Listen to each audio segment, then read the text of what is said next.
So what is up, guys? Welcome on back to TK's Garage. And in today's video, we're going to talk about an order that was given from President Trump to Lee Zeldin.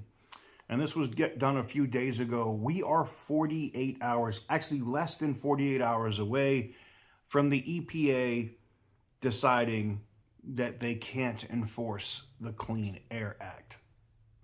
One of the biggest things I've been seeing in the comments is, TK, the Clean Air Act is still a thing. They can still come after people for it. And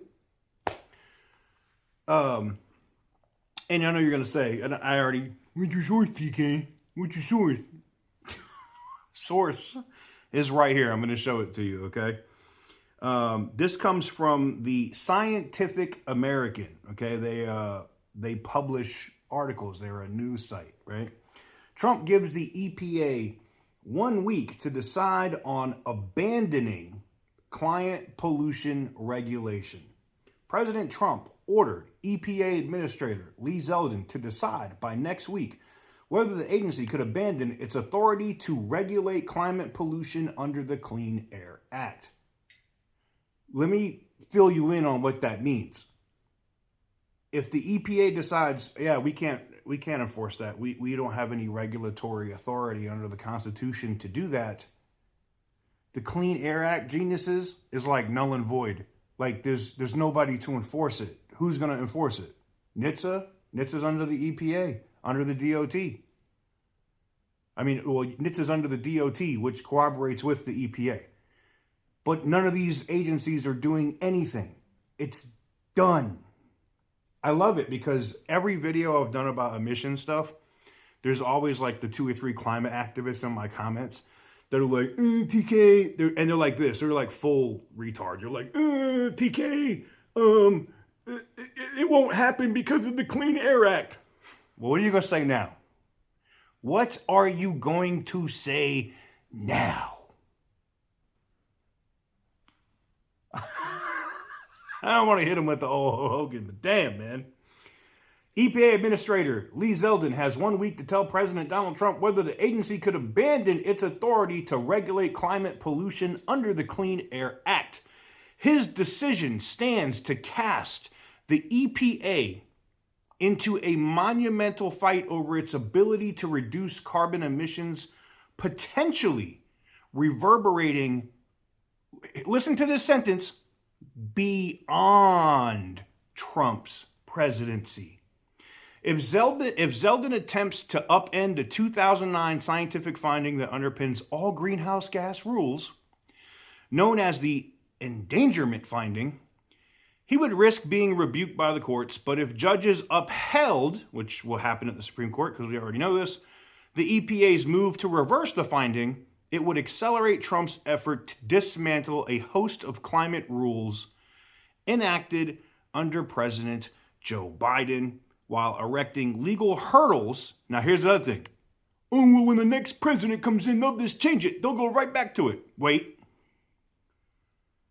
Erecting legal hurdles for future administrations that want to curb climate pollution, meaning they can't do it.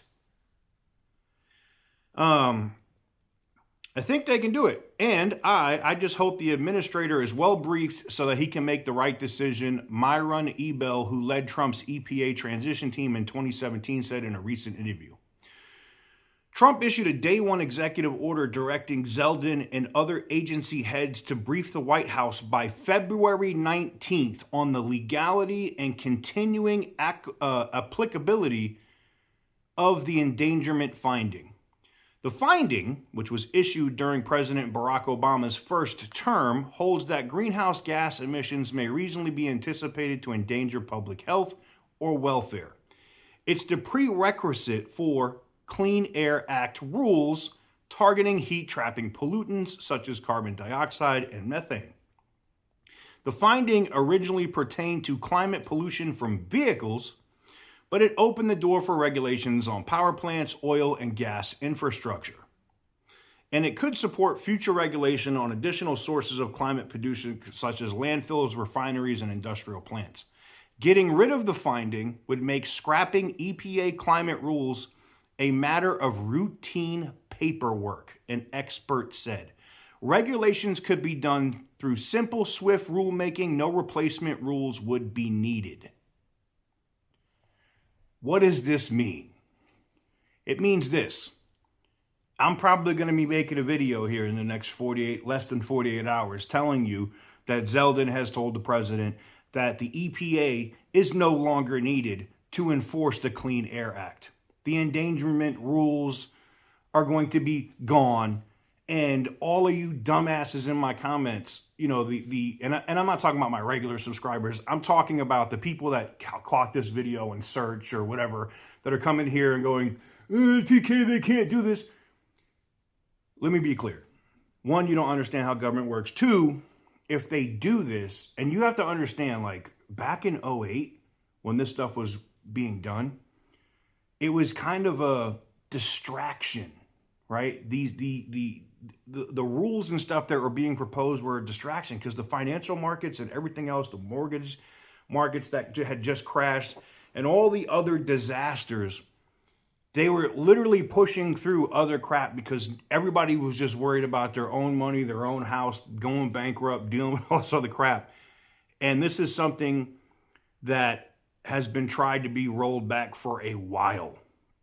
And this is an opportunity in this second term for President Trump here to actually make this happen. What happens when that's gone and there's no more, that means like all of the stuff that auto manufacturers are worried about, carbon credits, having to sell EVs so they can offset their V8s, goes bye-bye. See you later. It's gone.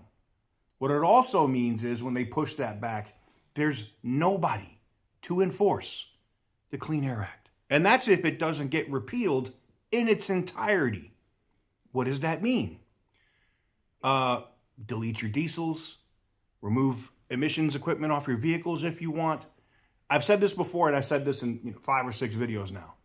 Nobody's coming to come knock on your door to ask to see if your EGR valve's on your truck. Nobody's lifting the hood on your Duramax to see if, the EGR cooler and some other things are removed off your truck and you deleted your diesel. Nobody's doing that. Sorry, not happening. Nobody's knocking on your door to find out if you removed the active fuel management off your Suburban. Nobody's knocking on my door to find out if the MDS system has been removed off my Ram. It's not happening. Get it through your head. And here's the thing. The last bastion, that's what's funny, are the ones in California that are like, it'll never come here. Well, guess what? Yeah, it is. Oh, yeah, it is. Because when they roll this back, California can't do anything. They can start firing up those refineries. They can start firing up power plants. Energy costs can come down. And you know who's not going to be responsible for the energy costs coming down? Yeah, the people that are in power in California right now. So you know where the people are going to vote when all their costs and stuff are going down because of things that the current administration has done? They're going to vote the other way. There's always going to be dumbasses that vote, on, well, I hope that my friend can get his balls cut off. There's always going to be that person that's going to vote a certain way. 100%, no doubt. But the people that actually have common sense and have an IQ over 50 will vote the appropriate way. Just saying. Anyways, California, you're welcome. The rest of America, I hope you're excited because we're literally maybe 36 hours away. It's what, 5? So we're about 36 hours away from the EPA deciding it doesn't have any authority to enforce the Clean Air Act.